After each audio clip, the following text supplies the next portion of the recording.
Mr. Brown, you may give your closing, sir. Thank you, Your Honor. Shay. Morning. I don't have a PowerPoint for you guys, so you're just going to have to listen to me.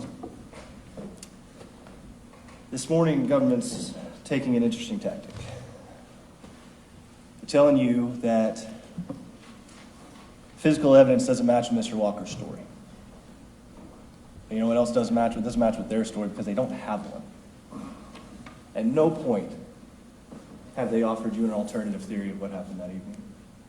At no point have they told you she was standing here, he was standing here. This is when the shot was fired. This is what was said. At no point have they offered you an alternative explanation. Instead, their tactic is to get you to focus on the actions that came after the allegations. They want you to focus on the actions of someone that is desperate and terrified, that's scared, and they want to shift your focus to those events because they have no idea what happened in the apartment that night.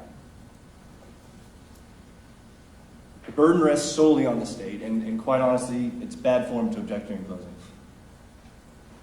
And I think I could have at a few different points because the state is attempting to shift the burden to here. The state is attempting to take the burden from their table and tell you if you don't believe him. Sustained. The state has a burden of proof, is the long and short of it. We talked about a few protections, talked about a few rights, talked about human nature. You said common sense. And I understand that human beings, they want conclusions, they want finality. And oftentimes, we often shape our reality to fit those conclusions. This is human nature. This is things that we do. But this is something you have to guard against here this morning. It's not the way things work in criminal court. It's not the way things work in the state of Florida. It's not the way things work when every citizen is provided constitutional protections, and that includes Mr. Walker. Let's talk a little bit more about those protections. Mr. Walker has the right to a fair trial by a jury of his peers. When we started this in the beginning, my opening statement, I asked you to be attentive. I've been watching you. You are. I think that sincerely I do. I asked you to be critical. I hope you are. I asked that you hold the government accountable, and I trust that you will. Before we go back to the facts, let's go over one final time some legal principles that are at play here this morning. And we already talked a little bit about arguably the most important one, and that is the burden of proof. The government must prove beyond and to the exclusion of every reasonable doubt, every element of the offense that they have brought before you here today. We talked about how high that standard is. We talked about why. We talked about the historical context of it. I'm not going to bore you with that again, but it's important to view it in that context. And it's important because you need to understand how high that burden is. It's not a civil case. We're not talking about money. It's not a termination of parental rights. This is beyond and to the exclusion of every reasonable doubt because we know what's at stake here today. I told you how the state said they're going to prove it to you. They have not proved it to you. And because they have not proved it to you, the verdict must be not guilty.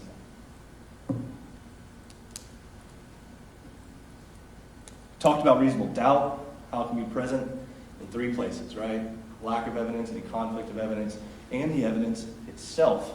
And we're going to get to each one of those in turn, but we're going to go through the witnesses first. We also talked about the right to remain silent. The right that we all share, a right that Mr. Walker chose to exercise at this trial when he didn't take the stand during these proceedings. But you are going to hear from Mr. Walker. You heard from Mr. Walker. You heard from him when he gave a voluntary statement to law enforcement back in November of 2023. When he signed that paperwork and said, I want to talk to you. In that statement, he insists that the events that unfolded that evening amounted to a tragic accident. An assertion that the state has failed to overcome And quite frankly, the evidence supports Mr. Walker's assertion that he made that afternoon.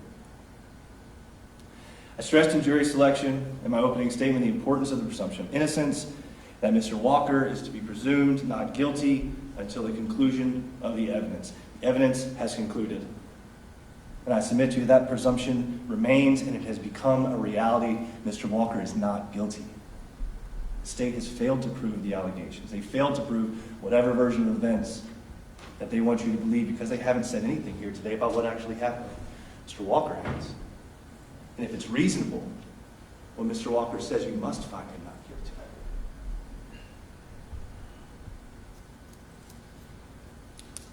I'm going to go through the witnesses now in the order that the state called them. And once we do that, we're going to talk about the three places that you can find reasonable doubt. And of course, we'll begin with Deputy Long. Deputy Long is the deputy you want showing up. He was professional, he was attentive, he was task-oriented. He had limited recall, but he stresses how both children were not in a great shape of mind. Understandably so. He gathered limited information, he passed the scene along to investigations. I want you to watch his body cam, though, not for the dramatic and emotional and sad scenes that are contained in his body camera, but I want you to know that people live different lives. And I want you to hear what Darryl Jr. said, who has done nothing wrong. Mr. Walker stated he was proud that he got his family out of low-income housing. He was proud of where they were. He was proud of how they had come so far to raise their kids right. And what does DJ say when this officer shows up to help? He says, "Don't shoot me. Don't shoot me." People have different interactions with law enforcement, ladies and gentlemen. They have different feelings towards them. I'm not here to say whether or not they're right or wrong, but I'm here to acknowledge it as a reality. So when Ms. Shea says, "Oh, Mr. Walker should have called law enforcement, he should have done this," Mr. Walker, they want to pretend like Mr. Walker didn't just go through a traumatic experience. And Mr. Walker didn't just see his partner of 20 years and his wife succumb to a tragic accident. People react differently in stressful situations. And it's exemplified by DJ's statements. She called Lyric Walker next. She's the oldest daughter of Mr. Walker and Ms. Sheena Levine. She got a phone call early that morning. She had just gone to bed. She was finishing an English essay. Finished it right before midnight. She goes to bed, and she's awakened to a phone call from her father. And he uses a phrase that he uses throughout both the interview with Investigator Wallace to describe his infidelity. He says, "I fucked up."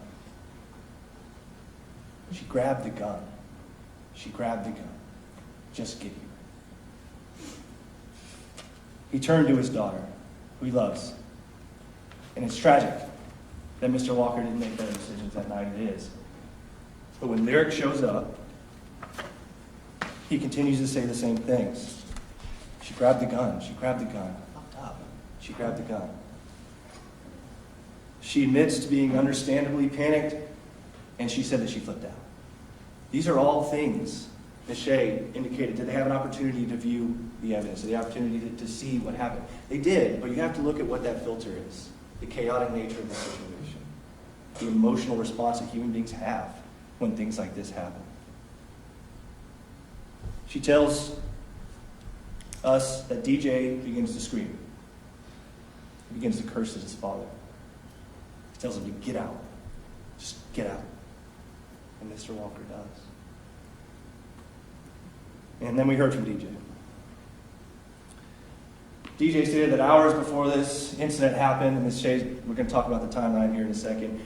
DJ didn't get back until, I think, at midnight, a little after that. It was late that they were washing this car. He said things were good. Things were good. My dad was fine. Things were good. He gave primarily the same testimony as Lyric in regards to their observations, and he stated that the only thing he regretted was letting him walk out the door despite his actions of demanding that he do so. I feel bad for these kids, I really do. They had to go through something that no one should have to go through, but the state has the obligation. You can't let the emotions interject into what the facts are. And that is a hard thing to do. It's a hard thing to do. But it's your job and it's your role here today. I'm not casting doubt on what DJ thinks he saw, heard, remembers, but I do want to remind you that it was the defense that had to elicit that DJ removed a gun from the scene. Now, the testimony was that it was in her purse eventually. We don't know where it was before that. There's firearms in the house. Law enforcement shows up. DJ has a gun with him. There's been no explanation of where that firearm was before. Theoretically, he altered a very sensitive scene.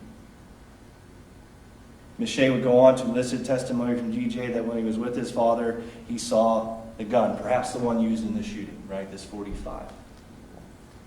I talked to DJ and I said, hey, man, when's the first time you told anyone about this important revelation that you saw your father with this gun that supposedly was a murder weapon? When did you first tell anyone at all about this? And he said about a month and a half ago when I talked to Ms. Shea. Almost 2 years later, after the facts are out there, after everyone has engaged in discovery, now, not the morning after when he speaks to Investigator Wallace, now he remembers his dad had a gun. And I have to be suspicious of that statement. And I believe you should be too.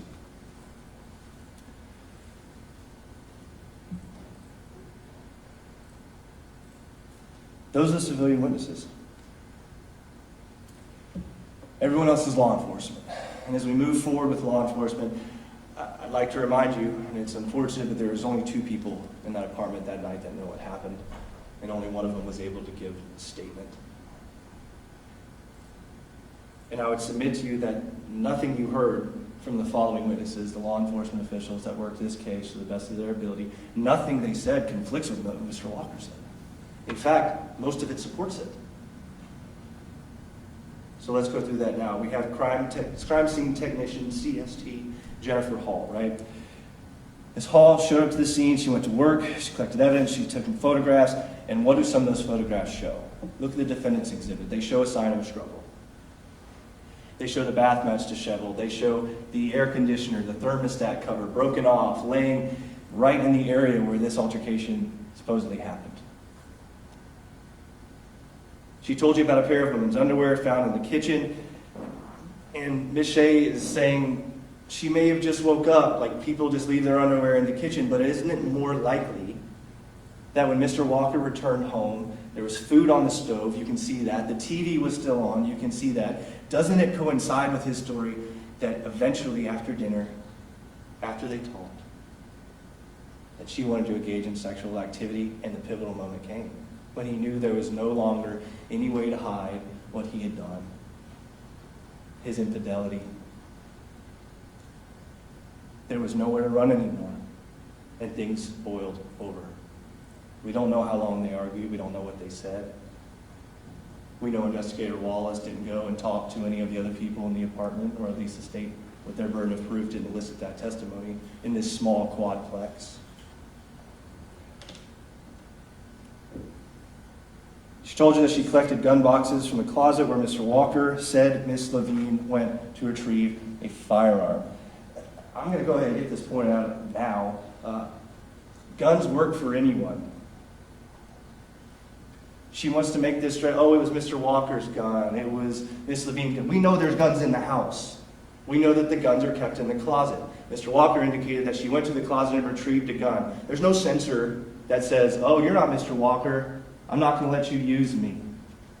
Miss Levine knew how to use firearms. And just because it was a 9mm or a .45, a semi-automatic is a semi-automatic. They work the same way.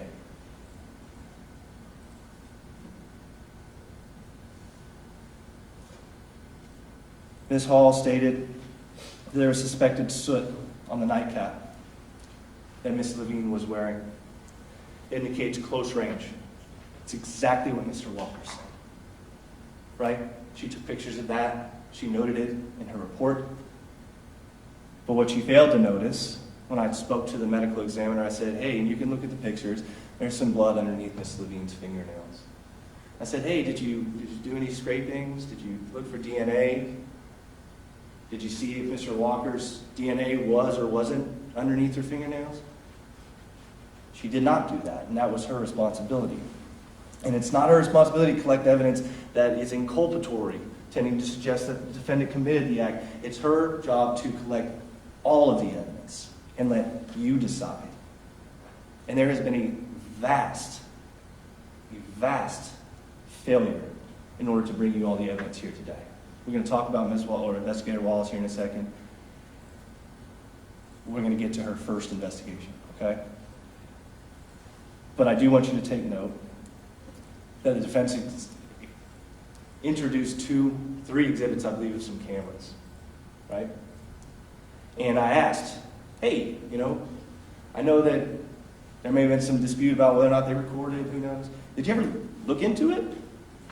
Would have been nice to figure out a timeline, hear any arguments, hear a gunshot. She didn't even look into cameras. This world is surveilled 24/7. They have a camera from middle school across the street. They made sure to go get that one, but the cameras that are screwed into a light bulb on the front porch they didn't look into, they have the burden.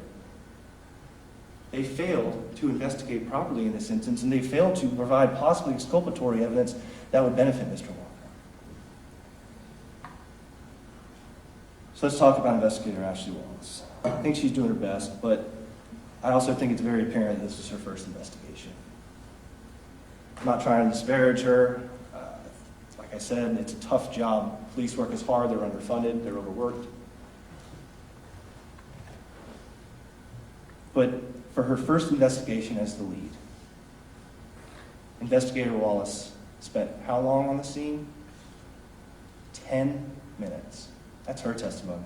There's no CAD reports. There's no police reports and when she was on the scene and her badge number and all that stuff. She told you herself. She showed up and she spent 10 minutes.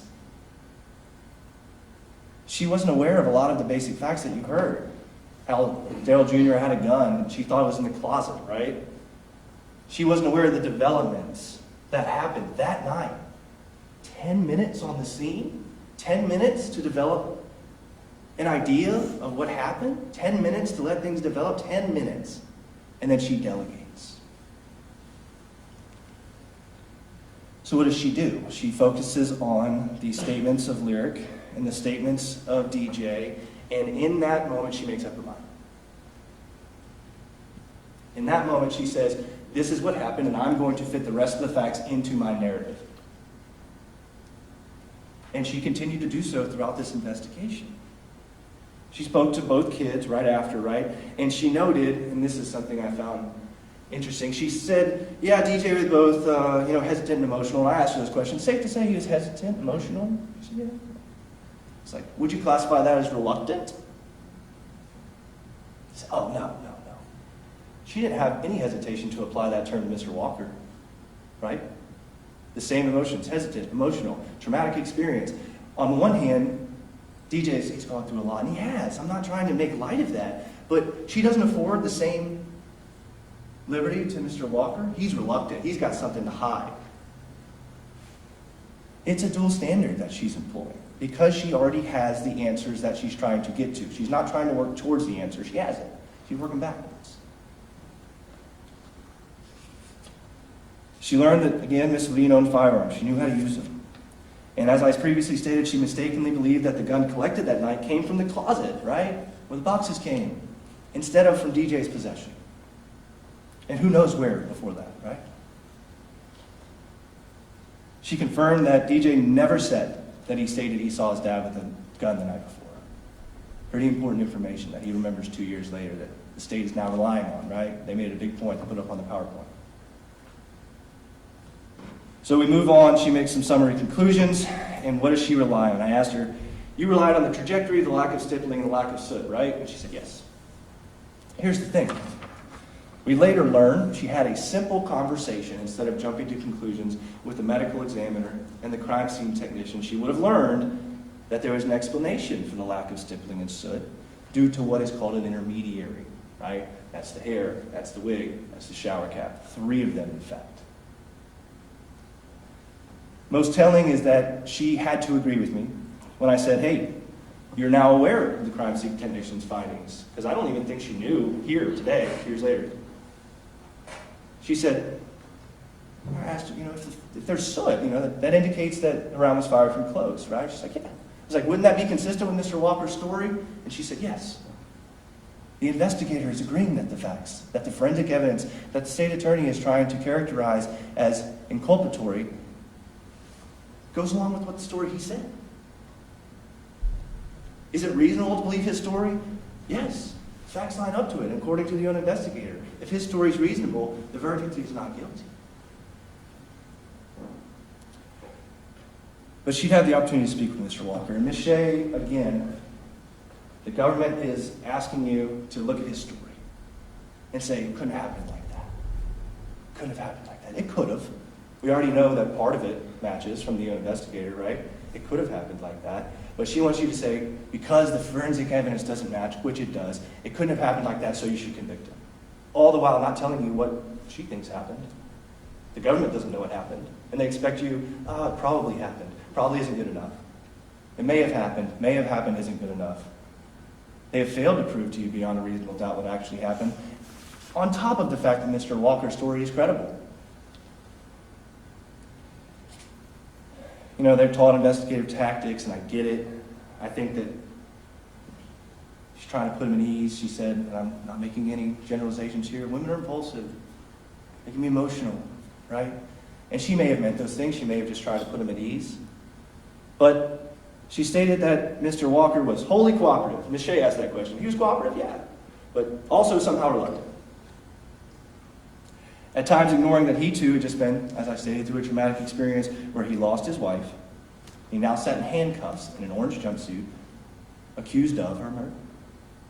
And she wants to say, he was reluctant. But also cooperative. Despite his condition, Mr. Walker voluntarily offered his side of the story. He offered an explanation of what happened, something the state has failed to do during this trial.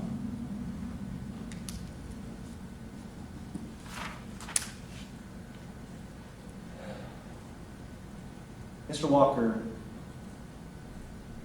was not faithful to his wife. It's not a crime, but he had to admit that. And he had to admit it to law enforcement. More importantly, he had to admit it to his wife, his partner of 20 years, that he wasn't faithful. And he had to do that because of the way he was feeling. And it makes sense. There's dinner on the stove. The television's on. He didn't get home till 1 or 2. We don't know what she was doing the next day. Maybe she waited up on him. Maybe she's a night owl. They want to pretend like everyone lives their life the same 8 to 5. People stay up all night. People sleep during the day. There's been no evidence submitted to you that it's strange for them to be up that late.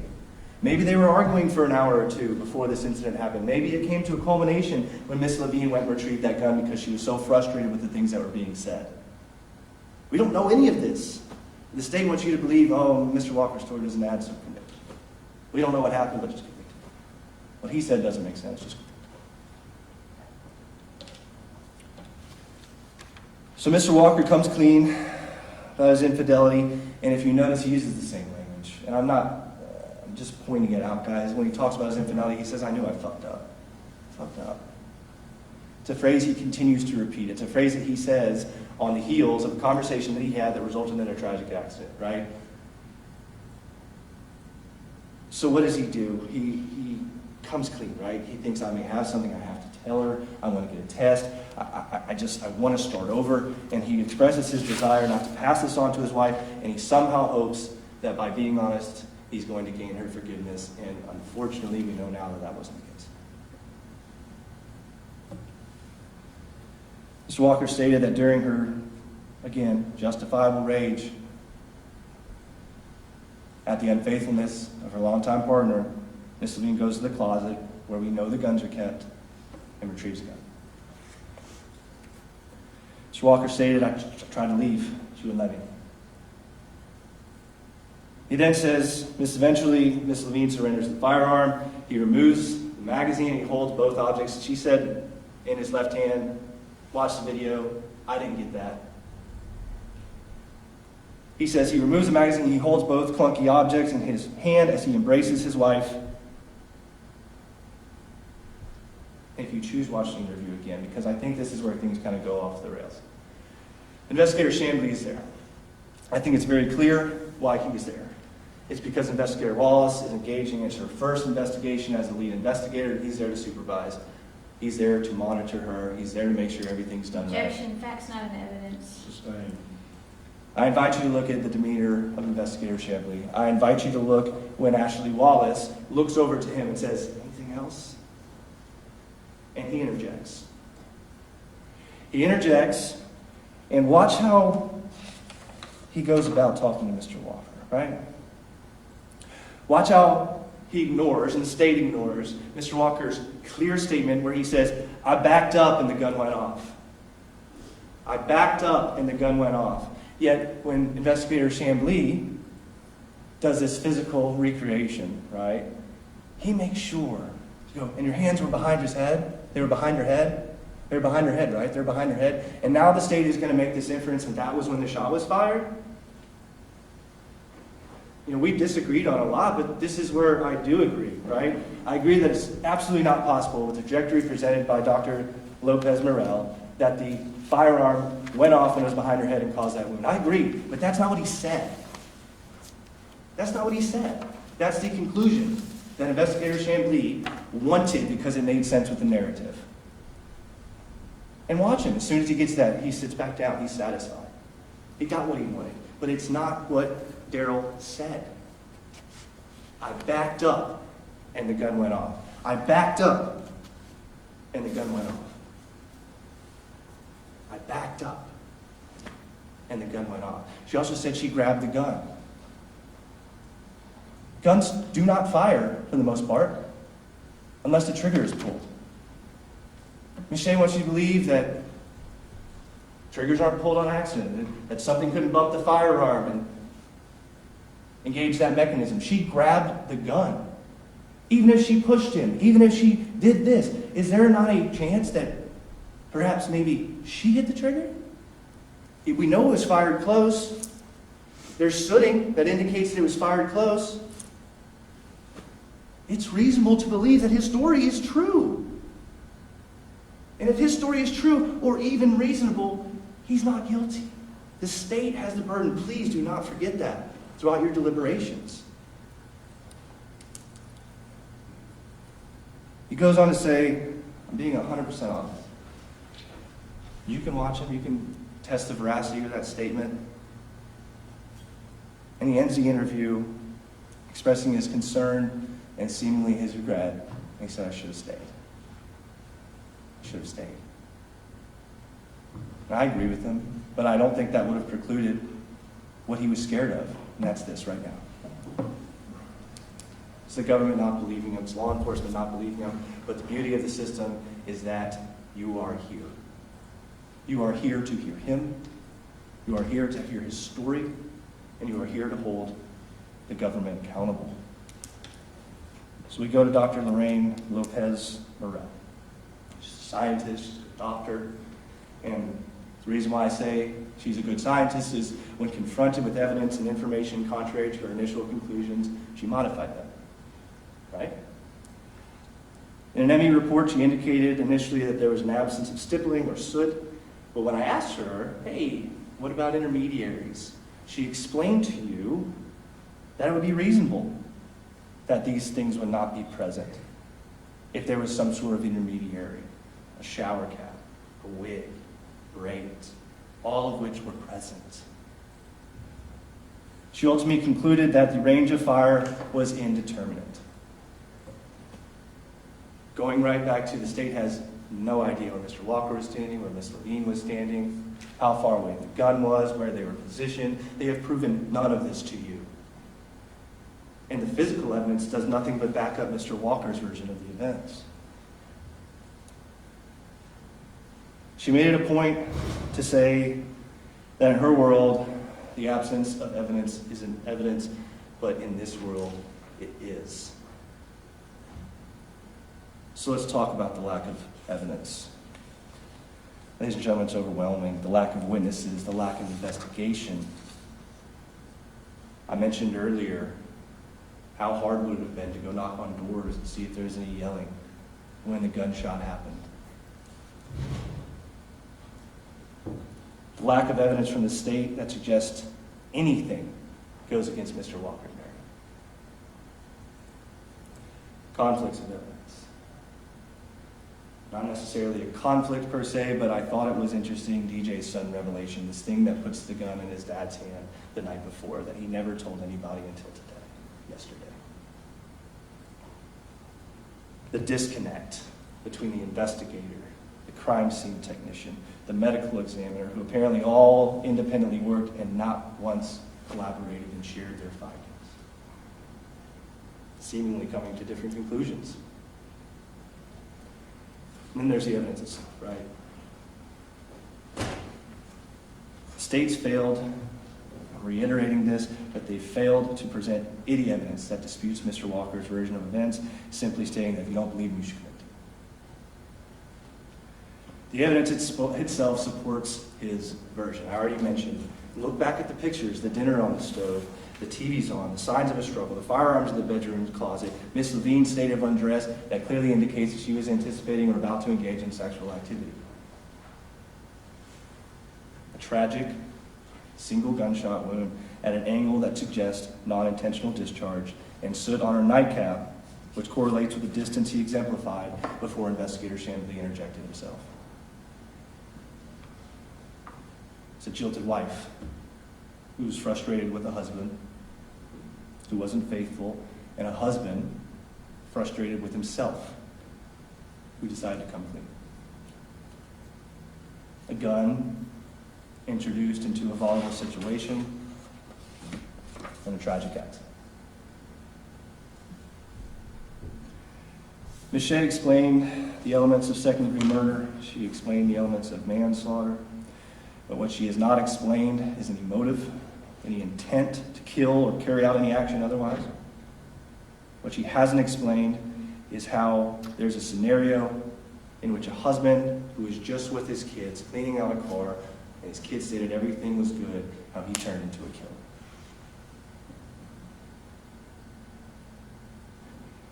Humans want finality, as I stated. They want answers. Sometimes life doesn't provide them. And in this world, in this legal system that we've built, these institutions of justice that we rely on to keep our society running, it's the government's obligation, and they failed that obligation here today. We must hold them accountable. It's as simple as that. It's not going to be easy. We want answers. There's none here.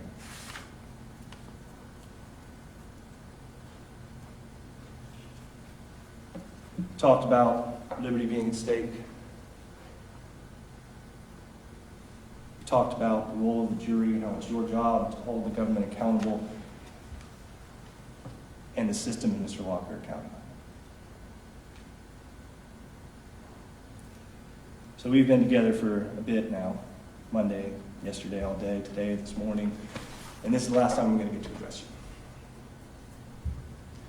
you. In a minute, Ms. Shea is going to get up here on behalf of the government. She's going to tell you about why all the things that I say don't matter, and that you should find him guilty because things don't really add up.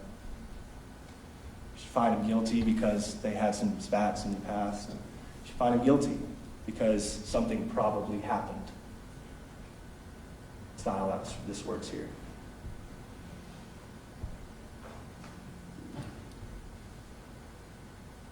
I always do this, but I honestly have done a lot of these. I do thank you for being here. This is not a fun case. You have been attentive while you're watching things. I've been watching you. And I do sincerely appreciate and thank you. But I implore you, as I speak to you for the last time, be critical. Be critical. Think about what I would say when she comes up here, talks about why everything I did say doesn't matter. And the judge is going to read you some jury instructions a little bit. He's going to talk to you about the witnesses, what you can consider, what you can't. He's going to tell you about lesser included offensive. He's going to tell you about sub-questions that you may need to answer. And while it's important for you to understand them, I argue that you should not use them. Carefully deliberate. Go over the facts. Go over what the government has actually presented to you instead of their reliance on the negatives. It's their burden of proof. They have not carried that burden of proof. Mr. Walker's story is reasonable and backed up by physical evidence. Mr. Walker is not guilty. And I think you should find him as such. Thank you for your time this morning and all of this week. Thank you, Mr. Brown. Ms. Shea, you may rebut.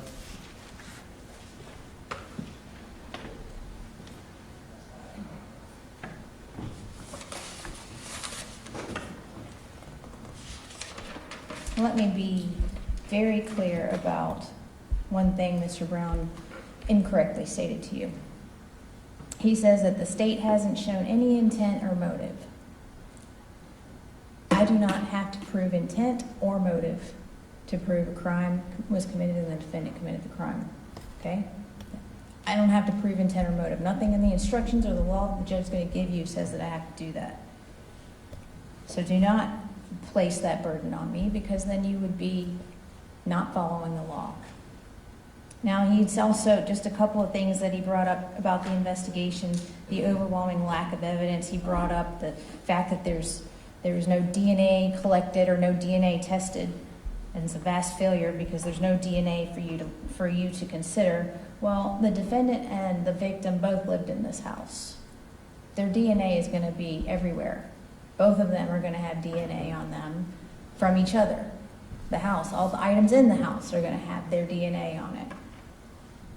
The cameras, claiming that Investigator Wallace didn't look at it. If you remember, she was interviewing the witnesses at the sheriff's office. Other investigators were at the house conducting the search warrant. The cameras themselves were recovered.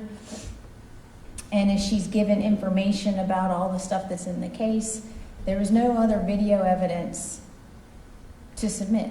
There was video of the car leaving that you can't see inside the car to see who's in the car. But if there was a video from inside the house or a video that captured the sound, obviously that would be evidence the state would produce to you. And she said that there wasn't any of that. Talking about the difference in the interviews between Darryl Sr. and Darryl Jr.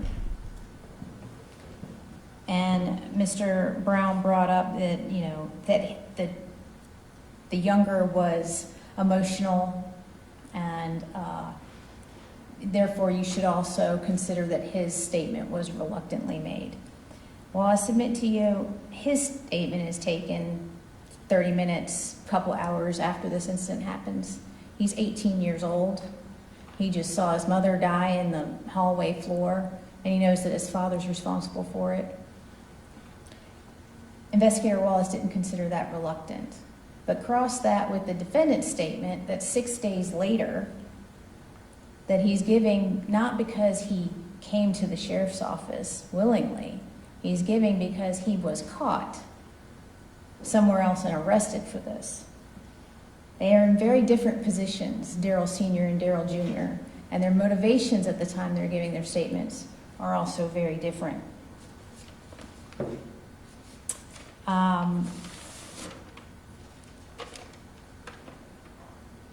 The defendant waived his right to remain silent, gave his statement to law enforcement, said he wanted to talk, and as I said, he talked because he got caught. He didn't call the police. He didn't call 911 to help her. He didn't leave the house after that traumatic experience and then drive himself to the sheriff's office to explain what happened. He got in his car and fled the jurisdiction. Halfway across the state is where they find him. And he doesn't talk until after he gets back. Now, Mr. Brown points out that the state doesn't present an alternative theory about what happened in the house. And I submit to you that we can't, because there's only two people that know what happened, the defendant and the victim. She obviously can't tell us anything. But if you remember, Investigator Wallace said it in the interview, Mr. Brown said it in his opening statement, that there's three sides to the truth. Her truth, his truth, and then the truth. Well, the truth is not hard to remember. Most people, when they want to tell the truth, they have no problem doing it. They have no trouble remembering any of it. It tumbles right on out. It's human nature. when you have the truth and you want to share the truth, that you willingly and freely give it. And children are the best example of that. They'll come out with the hard truths and the most obvious and sometimes the most embarrassing moments and ways. But children are also the best example of this, because when they don't want to tell the truth, they're very reluctant to do so. And that's usually because it's something they don't want to tell you. And that plays forward into adulthood as well. I submit to you the defendant's reluctance in that interview is not because he doesn't know the truth. It's because he doesn't want to tell the truth. And thus what he said isn't the truth. Remember, you have to consider the circumstances of what happened, the circumstances of what brought them in that place. The claim that the victim is the one that brought the gun from the room is not consistent with what was shown in the house. It's not consistent with the testimony of Lyric and of DJ. It's not even necessarily consistent with what the defendant said himself, because he was so reluctant to even talk about where the gun came from or what gun it was. That the defendant didn't know the gun was chambered. That can't be true either. Something happened in that kitchen. There isn't evidence of a struggle in the house, and the defense put in photographs of the air conditioner thermostat with the top broken off and the rugs askew. The shoes are askew in the kitchen. Her panties are in the kitchen. A live round is in the kitchen. A live round doesn't just pop out of the gun by itself. It has to pop out because someone worked the mechanism of the gun. And that's in the kitchen where it would appear it started. The defendant claimed he took out the magazine, but nobody sees him pick up the magazine. Everybody sees him pick up the gun and go. And the most important part is the defendant said that the gun went off behind her head. Mr. Brown claims that that's not what he said. But if you go back to the interview at 12:47:58, or right at 12:48, and I played this clip for you, Chambliss says, "Did you still have a hold of her when the gun went off, or were you completely separated?" And the defendant said, "Definitely, like holding her, like so she can like stop." And he's gesturing. He is demonstrating where his hands were when the gun went off. And then Chambliss continues and clarifies and asks him about it being behind his head. And he says, yes. And it is consistent with the soot on the nightcap, because the gun does go off. But the gun goes off on her nightcap in the front of her head, not behind it, which is completely different from what the defendant says. And that's because he does not want to tell you what really happened.